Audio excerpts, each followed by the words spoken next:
Hello everyone, it's September 8th, 2023. Time is 11:43 CDT. It is Geo-Rant time, Geo-Rant number 210210. And I know I haven't done anything in a while on my YouTube. I apologize. I'm very busy. I'm trying to finish in-progress projects right now instead of taking on new things. But this is something I felt I need to talk about. This is going to be what is a formation in geology, okay? And most of people, when they think rock formation, or if I say, hey, did you see that rock formation? They say, oh yeah, did it look like a cow or a big D or, whatever, No, that's not what a formation is in geology. We call those geomorphic features. Most of those are erosional and other things too, like buttes and ridges. These are geomorphic features. These are not geological formations. So the word is applied differently in geology. Surprise! Not really. But a formation in geology is something different. When you look at a geologic map, a large scale, that means something that's like 1 to 24,000 scale, 1 to 50,000 scale, something like that. What you're going to see mapped are formations, more than likely. We map in geology lithostratigraphic units. Now, those units are basically they're a group of earth material that shares the same relatively homogeneous characteristics spread over a traceable area, and it has to be mappable to be a formation. It doesn't have to be smaller or larger, but just as a formation at what we call the 175-minute quadrangle scale of the 1 to 24,000 here in the States.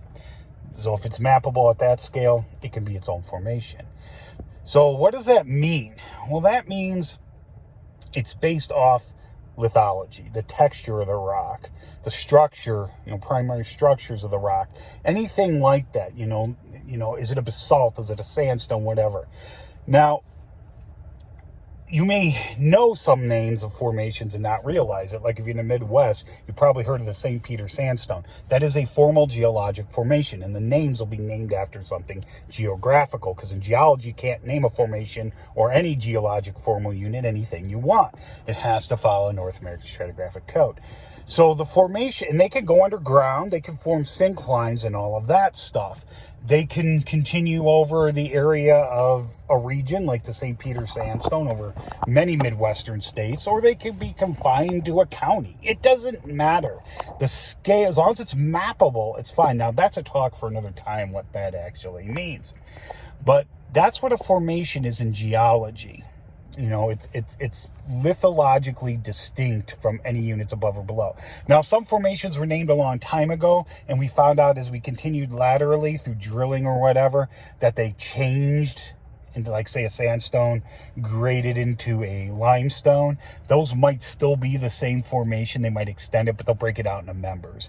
There should really be two formations. But anyway, those are all talks for other times. The point is, a geologic formation is what I said. It's a lithologically semi-homogeneous, traceable earth material. Natural earth material. We don't name fill or anything like that. We just call that human-made land. So, that's basically the difference between, Devil's, people think of geomorphic features all the time. Bear Butte, Devil's Tower. These are not geologic formations. Those are all geomorphic formations. They're not, and you can use the term generically. Hey, that rock looks like a cow. Look at that rock formation. So, but anyway, so yeah, one of those formations like that you think of could be one rock unit. It could be 10.